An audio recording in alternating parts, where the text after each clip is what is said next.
अस्सलातु वस्सलाम अलैका या रसूल अल्लाह। आज आपको सूरत ज़ुखरुफ का मौजू और मबाइस बताना है। इस वीडियो एंड तक देखिए। बिस्मिल्लाहिर्रहमानिर्रहीम। इस सूरह में पूरे जोर के साथ और अहले अरब के उन जाहलाना अक़ाइदो वहाम पर तनकीद की गई है जिन पर वो इसरार किए चले जा रहे थे, और नहायत महकम दिल नशीन तरीके से इनकी नामकूलियत का पर्दा फाश किया गया है, ताकि माशरे का हर फर्द जिसके अंदर कुछ भी मकूलियत मौजूद हो ये सोचने पर मजबूर हो जाए कि आखिर ये कैसी जहालतें हैं जिनसे हमारी कौम बुरी तरह चिपटी हुई है, और जो शख्स हमें इनके चक्कर से निकालने की कोशिश कर रहा है हाथ धोकर उसके पीछे पड़ गए हैं। कलाम का आगाज इस तरह किया गया है कि तुम लोग अपनी शरारतों के बल पर ये चाहते हो कि इस किताब का नज़ूल रोक दिया जाए, मगर अल्लाह ने कभी अशरार की वजह से अंबिया अलैहिस्सलाम की बहसियत और किताबों की तंजील नहीं रोकी, और बल्कि उन जालिमों को हलाक कर दिया है जो उसकी हिदायत का रास्ता रोक कर खड़े हुए थे। यही कुछ वो अब भी करेगा। आगे चलकर आयात 41, 43 और 71, 80 में ये मजमून फिर दोहराया गया है। जो लोग नबी सल्लल्लाहु अलैहि वसल्लम की जान के दर पे थे उनको सुनाते हुए हजूर सल्लल्लाहु अलैहि वसल्लम से फरमाया गया है कि तुम ख्वाह जिंदा रहो या ना रहो, इन जालिमों को हम सजा देकर रहेंगे। और खुद उन लोगों को साफ साफ तनबीह कर दिया गया है कि अगर तुमने हमारे नबी के खिलाफ एक इक़दाम का फैसला कर लिया है तो हम भी फैसला कुन कदम उठाएंगे। इसके बाद बताया गया है कि वो मजहब क्या है जिसे ये लोग सीने से लगाए हुए हैं, और वो दलाइल क्या हैं जिनके बलबूते पर ये मोहम्मद सल्लल्लाहु अलैहि वसल्लम का मुकाबला कर रहे हैं। खुद मानते हैं कि जमीन और आसमान और इनका अपना और इनके माबूदों का खालिक अल्लाह ताला ही है। कितने जाहिल लोग हैं ना कि मानते भी हैं और नहीं भी मानते। अजीब बातें हैं। ये तो काफिरों का हाल है ना। जो मुसलमान हैं वो भी क्या करते हैं, अल्लाह को मानते हैं और अल्लाह की नहीं मानते। अल्लाह ताला सबको हिदायत अता फरमाए इंशाअल्लाह। आमीन। ये भी जानते हैं और मानते हैं कि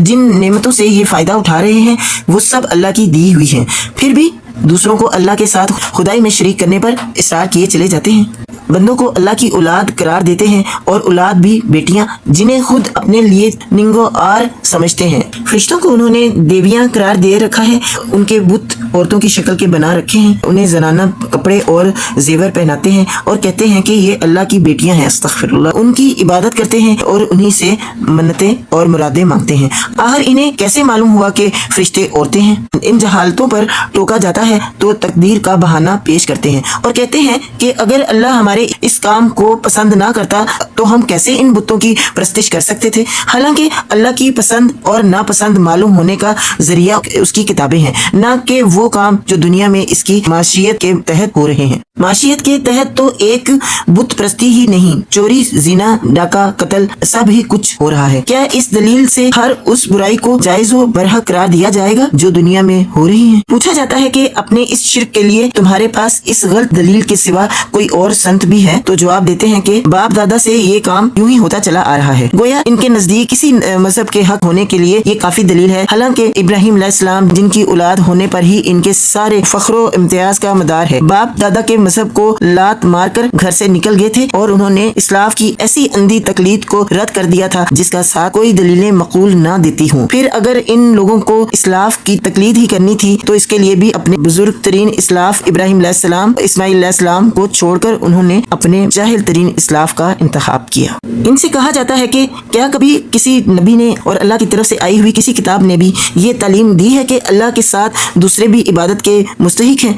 तो ये ईसाइयों के इस फेल को दलील पेश करते हैं कि उन्होंने ईसा इब्ने मरियम अलैहिस्सलाम को इब्ने अल्लाह माना और उनकी परस्तिश की। हालांकि सवाल ये ना था कि नबी की उम्मत ने शिर्क किया है या नहीं, बल्कि ये था कि खुद किसी नबी ने शिर्क की तालीम दी है। ऐसा इब्ने मरियम अलैहिस्सलाम ने कब किया था, कब कहा था कि मैं अल्लाह का बेटा हूँ और तुम मेरी इबादत करो? उनकी अपनी तालीम तो वही थी जो दुनिया के हर नबी ने दी है कि मेरा रब भी अल्लाह है और तुम्हारा रब भी, इसी की तुम इबादत करो। मोहम्मद सल्लल्लाहु अलैहि वसल्लम की रसालत तस्लीम करने में इन्हें तामुल है तो इस बिना पर के इनके पास मालो दौलत और रियासत व वजाहत तो है ही नहीं। कहते हैं कि अल्लाह हमारे यहाँ किसी को नबी बनाना चाहता तो हमारे दोनों शहरों मक्का और ताइफ के बड़े आदमियों में से किसी को बनाता। इसी बिना पर फिरौन ने भी हजरत मूसा अलैहिस्सलाम को हकीर जाना था और कहा था कि आसमान का बादशाह अगर मुझ जमीन के बादशाह के पास कोई इल्ची भेजता तो इसे सोने के कंगन पहनाकर फरिश्तों की एक फौज इसकी अर्दली में देकर भेजता। ये فقیر کہاں سے آ کھڑا ہوا؟ فضیلت مجھے حاصل ہے کہ مصر کی بادشاہی میری ہے، دریائے نیل کی نہریں میری ماتحتی میں چل رہی ہیں۔ یہ شخص میرے مقابلے میں کیا حیثیت رکھتا ہے کہ نہ مال رکھتا ہے نہ اقتدار۔ اس طرح کفار کی ایک ایک جاہلانہ بات پر تنقید کرنے اور اس کے نہایت معقول جوابات دینے کے بعد آخر میں صاف صاف کہا گیا ہے کہ نہ اللہ کی کوئی اولاد ہے، نہ آسمان و زمین کے خدا الگ الگ ہیں، نہ اللہ کے ہاں کوئی ایسا شفیع ہے جو جان بوجھ کر گمراہی اختیار کرنے والوں کو اس کی سزا سے بچا سکے۔ اللہ کی ذات اس سے منزہ ہے کہ کوئی اس کی اولاد ہو۔ وہی اکیلا ساری کائنات کا اللہ ہے، باقی سب اس کے بندے ہیں، نہ کہ اس کے ساتھ خدائی صفات و اختیارات میں شریک ہیں، اور شفاعت اس کے ہاں صرف وہی کر سکتے ہیں جو خود حق پرست ہوں، اور انہی کے لیے کر سکتے ہیں جنہوں نے دنیا میں حق پرستی اختیار کی ہو۔ یہاں تک ہی تھا موضوع اور مباحث۔